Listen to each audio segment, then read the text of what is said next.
হুমায়ুন কবিরের সাথে কোনো আলোচনা হলো? না, আমার সাথে আলোচনা হয়নি। উনি 22 তারিখে সম্ভবত রাজনীতি দল তার দলের আত্মপ্রকাশ করবে।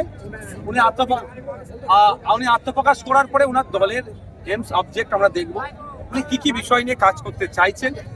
যদি আমাদের মতাদর্শের সাথে ম্যাচ করে নিশ্চিতভাবে তখন আলোচনা শুরু হবে। জোটের জায়গা খোলা থাকছে না, আমি কি দেখুন, আমি কি বলে আমার বক্তব্য, বিজেপি তৃণমূলের বিরুদ্ধে যে সমস্ত সেকুলার ফোর্সগুলো আছে ঐক্যবদ্ধ করতে হবে। কিন্তু ওটা তো বাবরি মসজিদ তৈরি করছেন, বাবরি মসজিদ, রাম মন্দির, দুর্গা মন্দির, কালী মন্দির, সরস্বতী মন্দির কেউ তৈরি করলে তাকে আমরা সাম্প্রদায়িক যদি বলে দিই, তাহলে কিন্তু আমাদের মানে খুবই আমাদের ঘৃণিত কাজ হবে। আপনি একটা কথা বলছেন যে সরকারি রাজস্ব থেকে রাজস্ব লুট হয়ে যাচ্ছে। আমাদের বীরভূম জেলাতেও কিন্তু এরকম সরকারি রাজস্ব লুট হচ্ছে দিনের পর দিন। পাথর, আপনি যেমন কয়লা বললেন, বালি বললেন, পাথর নিয়ে কিন্তু প্রচুর বেকার টাকা হচ্ছে। যেমন 2022-23 সালে 250 কোটি টাকা এখান থেকে ডিসিআর থেকে উঠেছিল, সেই জায়গায় আপনার 25-26-এ দেখা যাচ্ছে 50 কোটি টাকা হয়েছে, মানে 200 কোটি টাকা কম হয়েছে। এইটা নিয়ে কি বলবেন? এই টাকা যাচ্ছে কোথায়? দেখুন, তুলনামূলক আরো বেশি হওয়া দরকার ছিল। পাথর 2022-23 সালে আমরা যে দামে কিনেছি, এখন তার দাম অনেক বেড়ে গিয়েছে।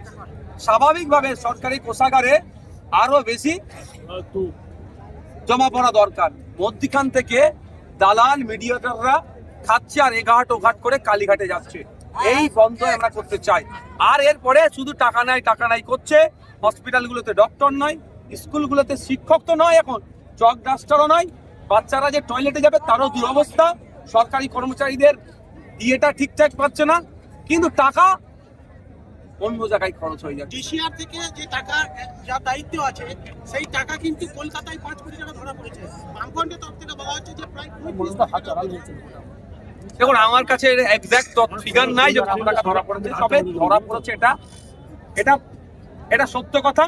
এবার পরিমাণটা কত, 5 টাকা হোক আর 500 কোটি টাকা হোক, চুরি তো হচ্ছে, এটা তো প্রমাণ হইতো। এটা বন্ধ করতে হবে।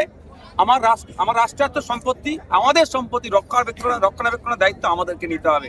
এই চোরেদের হাতে যদি সরকার চলে, এই চুরি হবে। এই চোরেদেরকে গণতান্ত্রিক প্রক্রিয়ায় বিতাড়িত করে আমরা যদি জনগণের সরকার তৈরি করতে পারি, এই সম্পদ জনগণের সম্পদ, রাষ্ট্রের সম্পদ, জনগণের স্বার্থে, রাষ্ট্রের স্বার্থে খরচ হবে। 2011 সালের পর মমতা বন্দ্যোপাধ্যায় আজ দাবি করলেন সবথেকে বেশি প্রয়ত্ন করা হয়েছে সংখ্যালঘুদের।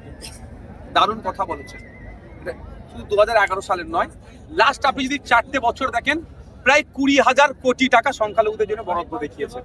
খাতায় কলমে বরাদ্দ দেখে লাভ কি হবে? এই মেসিকে দেখার মতো টিকিট আছে, আমার ভ্যালিড পাস আছে, আমি মেসিকে দেখতে পাবো, মেসি দর্শনে, কিন্তু আমি মেসি দর্শন করতে পারলাম না। তো 5,500 কোটি টাকা এবারে বরাদ্দ আছে, কিন্তু সংখ্যালঘুদের জন্য খরচ কত টাকা হয়েছে? সংখ্যালঘু দলিত শুধু তাই নয়, এটা আমি বলে যাই, আদিবাসীদের উন্নয়নের জন্য প্রচুর বরাদ্দ হয়েছে, কিন্তু প্রকৃত অর্থে কতটা বড় খরচ হচ্ছে এটা দেখতে হবে। বছরের শেষে কত পার্সেন্টেজ খরচ হচ্ছে? আমি দায়িত্ব নিয়ে বলছি 50% এরা রিচ করতে পারে না, 50% নিচেরা। তাও আবার যে 50% সংখ্যালঘু দপ্তরের বরাদ্দকৃত টাকা স্কুল এডুকেশনে খরচ করছে, সংখ্যালঘু দপ্তরে বরাদ্দকৃত টাকা অন্য ডিপার্টমেন্টে খরচ করছে। কেন? এটা কেন হবে? আদিবাসীদের জন্য বরাদ্দকৃত টাকা স্কুল এডুকেশনে খরচ করছে, কেন খরচ হবে? এই মিসম্যানেজমেন্টটা হচ্ছে টাকা। একটা ভিডিওতে আপনার এত মানুষ, কি মাথা হবেই বা? দেখুন, যেভাবে দুর্নীতি করেছে, দেখুন, এটা শুধু এই যে মানুষের উপস্থিতি, এটা ক্ষোভ, এটা আমার কিছু ব্যক্তিগত কারিশমা নাই। হয়তো আমি একটু বুঝিয়ে বলার চেষ্টা করি, শালীনতা বজায় রেখে আমি বক্তব্য দিই, মানুষকে যে বিষয়টা বলার চেষ্টা করি তাদের মগজে ঢোকানোর চেষ্টা করি, এতটুকুই।